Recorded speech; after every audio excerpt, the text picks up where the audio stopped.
কোনো অসুবিধা নেই। আমাকে আনতে গেলে আমি টাকাটা নিই কেন?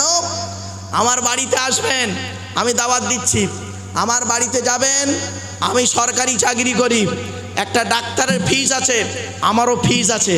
আমার দাওয়াত দিতে আনতে গেলে আমি বলে দিই আমার এত টাকা লাগবে, প্রয়োজন হয় আনবে, না প্রয়োজন আনবে না। অতএব এনে অপমান করার অধিকার তোমাকে দেওয়া হয়নি। বাস্তবটাই বলে গেলাম। কেন? শুনে রেখে দিন, প্রত্যেকটা ডাক্তারের একটা ফিজ আছে। আমিও একজন ডাক্তার, আমি হলাম অন্তরের ডাক্তার। তোমার অন্তরে জিলিপির প্যাঁচ আছে, ওই প্যাঁচের ডাক্তার হলাম আমি। আর যে ডাক্তারগুলো হসপিটালে থাকে ওরা হলো দেহের ডাক্তার। তোমার পেটে ঘা হলে সারিয়ে দেবে, শুধু অন্য জায়গায় কেটে গেলে ব্যান্ডেজ করে দেবে, ফেটে গেলে ভেঙে গেলে প্লাস্টার করে দেবে। আর আমি তোমার অন্তরের ডাক্তার। সুতরাং আনতে গেলে আমি বলে দিই আমার এটা লাগবে, কারণ রাস্তাঘাটে গাড়ি খরচা। 1900 যখন প্রশ্ন এলো উত্তরটা দিয়ে দিচ্ছি, শুনে নিন।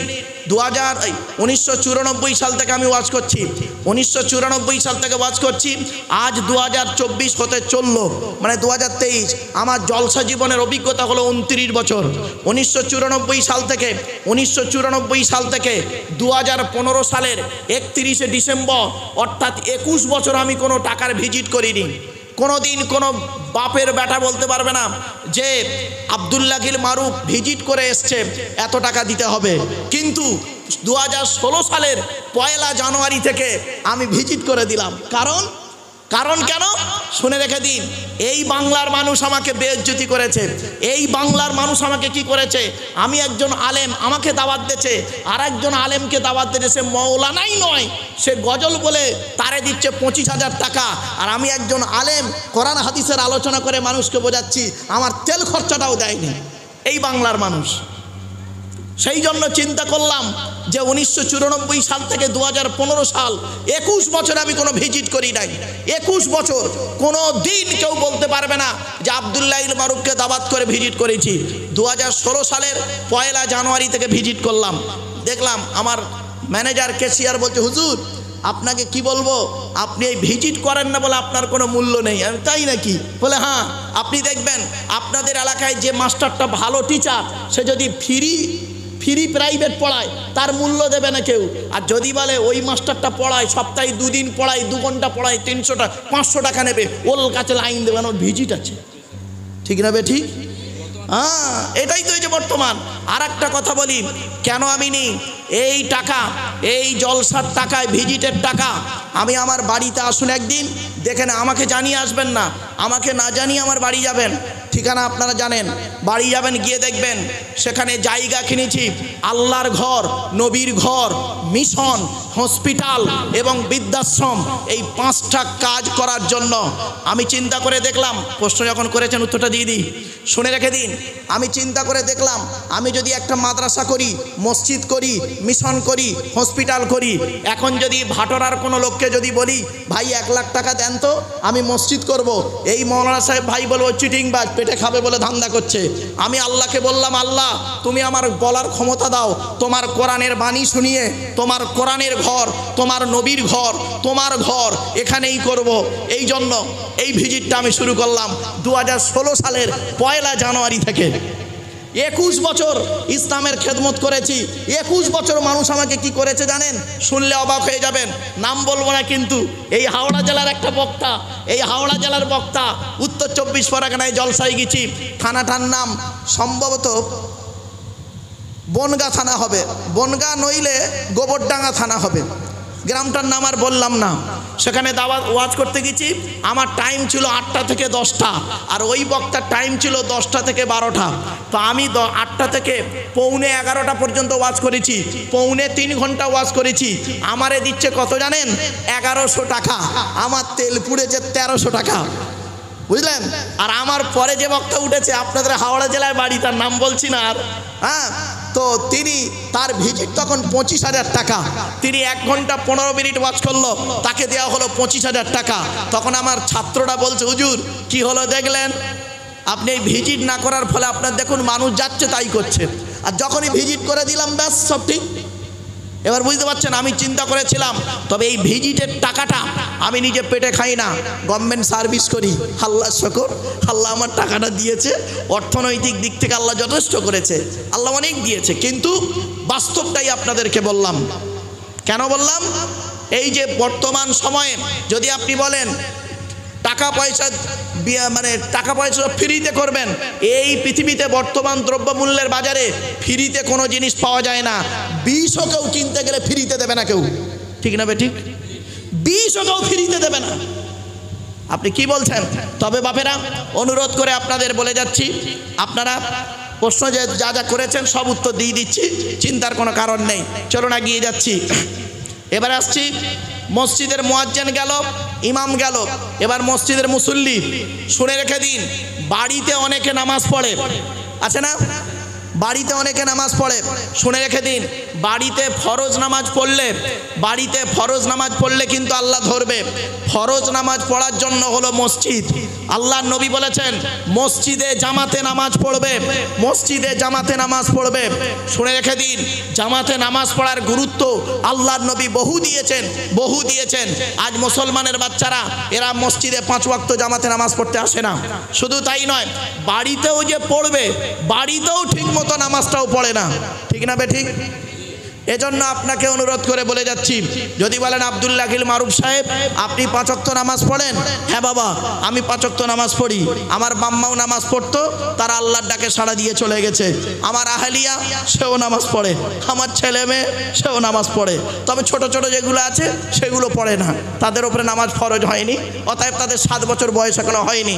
যাই হোক, যাদের হয়েছে তারা পড়ে, আলহামদুলিল্লাহ। শুনুন, এজন্য আল্লাহ পাক কোরআনে বলেছেন তুমি ওগুলি কেন বলো যেগুলি তোমরা নিজেরা করো না। তো আব্দুল আকিল মারুফ তুমি নিজে নামাজ পড়ো? হ্যাঁ বাবা আমি নামাজ পড়ি, তাই আপনাকে নামাজের কথা বলছি। আমি রোজা রাখি, তাই আপনাকে রোজা রাখার কথা বলছি। আমি হালাল খাবার খাই, তাই আপনাকে হালাল খাবার খেতে বলছি। আমি হারামকে বর্জন করি, তাই আপনাকে হারাম থেকে বর্জন থাকার জন্য অনুরোধ করছি। আমার হারামও ইনকাম আছে, আপনাদের শিখিয়ে দিই, শুনে নিন। ইনকাম 2 রকমের হয়, একটা হালাল ইনকাম, একটা হারাম ইনকাম, ঠিক না ঠিক? তো আমারও হারাম ইনকাম আছে। হয়তো আপনাদের শুনে মনে হচ্ছে এই ক্যামেরার সামনে মৌলানা সাহেব লোক আবার হারাম ইনকাম আছে নাকি? হ্যাঁ আছে, অবশ্যই। আপনারা তো জানেন না, আপনাদেরও প্রত্যেকের হারাম ইনকাম আছে। শুনে নিন, যাদের ব্যাংকে বই আছে আর যারা সরকারি চাকরি করে, তাদের যে টাকা 4 মাসের মাইনে ধরুন আমি তুললাম না, উদাহরণ দিচ্ছি 1 লাখ টাকা মাইনে হলে 4 মাসে 4 লাখ টাকা আমি তুললাম না, তো প্রত্যেক মাসের একটা সুদ আসে না? আরে ভাই বলুন না, হ্যাঁ কিছু তো আসবে। 1,000 টাকা হলো, যখন 1 বছর মাইনে তুলব না, দেখা যাবে 20,000 টাকা অলরেডি সুদ এসে গেছে। তা আমি ওই সুদে, ও তো হারাম, সুদটা তো হারাম, ঠিক না? আমি ওই টাকাটা কিন্তু ব্যাংকে ফেলে রাখি না, আপনাদের বলে দিচ্ছি, আপনারাও এটা করবেন। আমি ওই টাকাটা সুদটাও তুলে নিই, সুদটা তুলে নিয়ে আমি কি করি, ওই সুদের টাকাটা সমাজের সেবামূলক কাজে আমি ব্যয় করি। কিছু বুঝতে পারছেন? নেকির নিয়ত করলে হবে না, নেকির নিয়ত করলে হবে না, কিন্তু যে আমি এই সুদের টাকা নিয়ে আমি একজনকে দান করছি নেকি পাবো, নেকির নিয়ত করলে হবে না। পেশাব পায়খানা করে দিন, পেশাব পায়খানা করে দিন জনগণের জন্য, কল বসিয়ে দিন, কল বসিয়ে দিন, জনগণ তাতে পানি পান করবে। এই কাজগুলো করুন, এতে উপকার আছে, তো ক্ষতি নেই, সমাজের উপকার হবে। তো সবের নিয়ত করলে কিন্তু হবে না, এটা মাথায় রাখুন। চলো এবারে আসছি, আল্লাহর ঘর মসজিদ থেকে শুরু করলাম। মুসল্লিদের কি অবস্থা এবার দেখি। মুসল্লিদের মধ্যে নামাজ ফরজ কাদের উপরে? এই কোরআনে লেখা আছে নামাজের কথা 82 থেকে 83 জায়গায়। কত জায়গায়? 82 থেকে 83 জায়গায়। কিন্তু দুঃখের বিষয়, এই কোরআনে লেখা আছে লেখাপড়ার কথা 92 জায়গায়। এ মুসলমানের বাচ্চা, এরা লেখাপড়া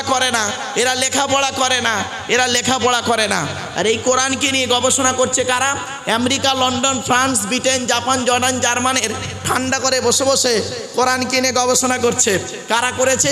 হ্যাম্ফ্রে Davy, Michael Faraday, Einstein, Isaac Newton, doctor Maurice Bucaille, mister Cook, mister জাবিরিন, mister Campbell, Rajaram Mohan Roy, Ishwarchandra Vidyasagar, Rabindranath Tagore, Acharya Jagadish Chandra Bose, Francis ডেক, উইলিয়াম স্কিথমুর, উইলিয়ামস হার্ভে, থমাস, জর্জ ভান্নার, এরা কোরআন কিনে গবেষণা করলো, নতুন নতুন জিনিস আবিষ্কার করলো, আর উন্নতির চরম শিখরে পৌঁছে গেল। আর মুসলমানরা কি করলো? এরা ধর্মের ভেতরে গোল টুপি, লম্বা টুপি, চেরা জামা, ফাড়া জামা, তবলিগ, ফুরফুরা, বেরেলি, ওয়াহাবি, আজানগাছি, লামাজাবি নিয়ে মারামারি করতে করতেই শেষ করে দিল। ঠিক না বে ঠিক? এরা বুকে হাত বাঁধা, নাবির নিচে, ধর্মের ভেতরে মারামারি করছে। ছেঁচড়া তো, এরা তো অশিক্ষিত, অজ্ঞ, মূর্খ। এরা ধর্মের ভেতরে মারামারি করে, এরা ধর্মের ভেতরে মারামারি করে। গোল টুপি, লম্বা টুপি, চেরা জামা, ফাড়া জামা, বুকে হাত বাঁধা, নাবির নিচে হাত বাঁধা, জোরে আমিন বলা, আস্তে আমিন বলা, নামাজের পরে হাত তুলে মোনাজাত করা না করা, এ ওর বলে কাফের, ওর বলে কাফের। ঠিক না বেটি? হয়েছে। এরা কত নিজ জায়গায় পড়ে আছে বুঝতে পারছেন? হাদিয়ার কথা বলছেন, হাদিয়ার কথা বলছেন, শুনে নিন। সৌদি আরবের ইমাম, হেড ইমাম আব্দুর রহমান সুদাইস, কাবা শরীফের হেড ইমাম, মক্কা মদিনার হেড অফ দ্য ডিপার্টমেন্ট ইমাম যিনি, আব্দুর রহমান সুদাইস, লাইলাতুল কদর মানে 27 রাত বলেন তাই তো, ওই লাইলাতুল কদরের রাতে যে হাদিয়াটা পায়, সে হাদিয়াটা কত টাকা জানেন? ইন্ডিয়ার টাকায় 100 কোটি টাকা। কি বাবা, বাড়ি থেকে ভাববে সব। ওই জন্য বলি একটু চিন্তা ভাবনা করুন। হাদিয়া দেওয়া সুন্নাত, তাহাদ্দু তাহাব্বু, আল্লাহ রসুল বলেছেন হাদিয়া দেওয়া সুন্নাত, হাদিয়া দেবে, মহব্বত বাড়বে, ভালোবাসা বাড়বে। আমার কথা নয়, নবীর কথা। নবীকে অমুসলমানরাও হাদিয়া দিয়েছেন, মুসলমানরাও নবীকে হাদিয়া দিয়েছেন, আর নবীও তাদেরও হাদিয়া দিয়েছে। জোরে বলুন সুবহানাল্লাহ। একটা ছোট্ট উদাহরণ, বাচ্চা চুপ করো, একটা এসব শিখে যান, জেনে যান। চলে গেলে বাবা জানতে পারবেন না, খালি মাচায় বসে আমার গোষ্ঠী উদ্ধার করবে, ওই শানে বসে বসে কাল সকালবেলা আমার গোষ্ঠী উদ্ধার করবে। ঠিক না বেটি? বাস্তব বলছি, দেখবেন কিছু বুড়ো লোক চায়ের দোকানে করবে আমার গালিগালাজ, কিছু ইয়াং ছেলে চায়ের মানে জায়গায় বসে বসে করবে, ওই শানে কয়েকজন বসবে কালকের আসরের নামাজের পরে, বসে আমার গোষ্ঠী উদ্ধার করবে। ফজর থেকেই স্টার্ট হবে। তবে বাবা পেছনে সমালোচনা না করে, মরা ভাইয়ের গোস্ত না খেয়ে মরা ভাইয়ের গোস্ত খাওয়ার মতো সমতুল্য পেছনে সমালোচনা করা, বুঝলেন? অতএব বাবা পেছনে সমালোচনা না করে সামনাসামনি বলেন, আমি অত্যন্ত খুশি হই। যেটা জানা নেই আপনারা জেনে নেন, আমি আপনাদের দিয়ে দিচ্ছি। আমার জানা যতটুকু আছে ততটুকু আপনাদেরকে তুলে ধরছি, টু দি পয়েন্টের উপরে।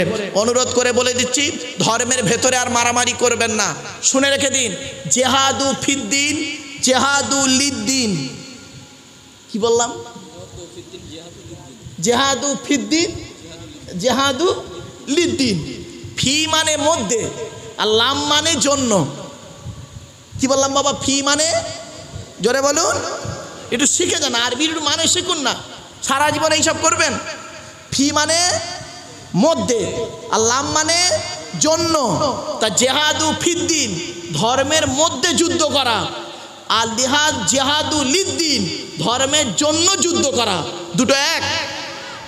ধর্মের মধ্যে যুদ্ধ করে যদি বেটা মারামারি, ধর্মের মধ্যে যদি যুদ্ধ করে মারা যাও, তুমি শহীদের মর্যাদা পাবে কি তা জানি না, তবে ধর্মের জন্য যদি তুমি যুদ্ধ তো দূরের কথা, যদি একটা মুখ থেকে বাক্য বের করো, ওটাই আল্লাহর দরবারে খুশি হবে, শহীদের মর্যাদা পেয়ে যাবে।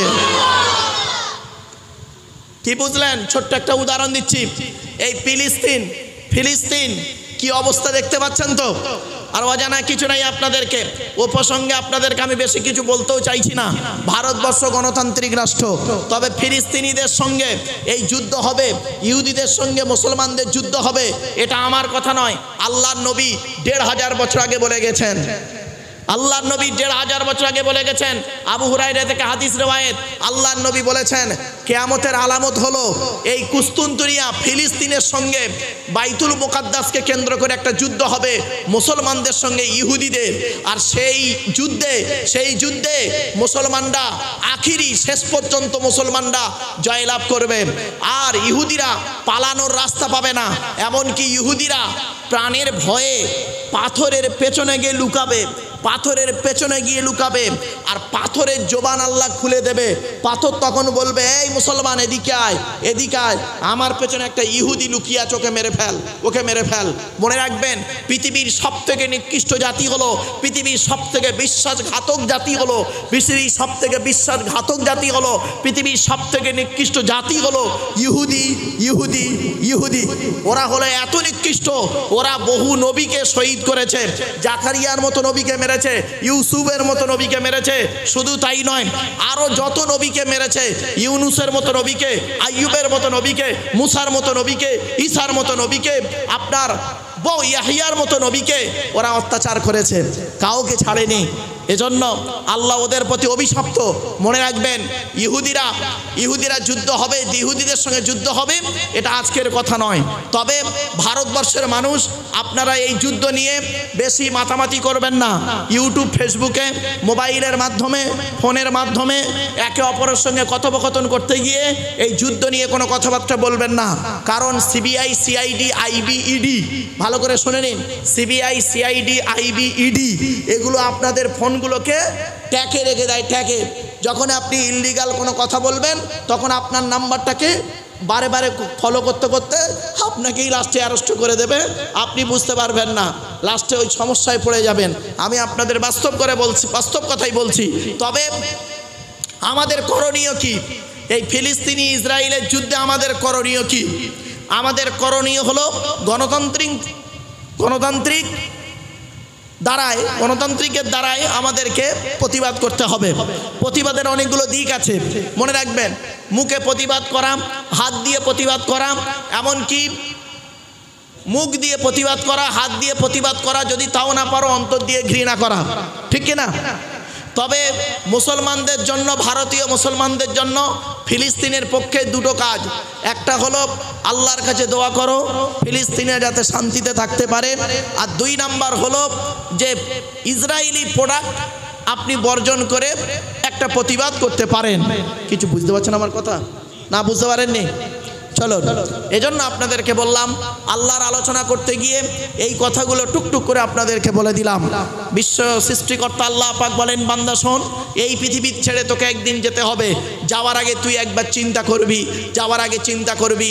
আজকের আপনারা প্লাস্টিকের উপরে বসে আছেন, কালকে যখন চোখ দুটো বন্ধ হয়ে যাবে, প্লাস্টিকের নিচেই চলে যাবেন, প্লাস্টিকের নিচেই চলে যাবেন। যে জায়গায় যাবেন সেই ঘরটার নাম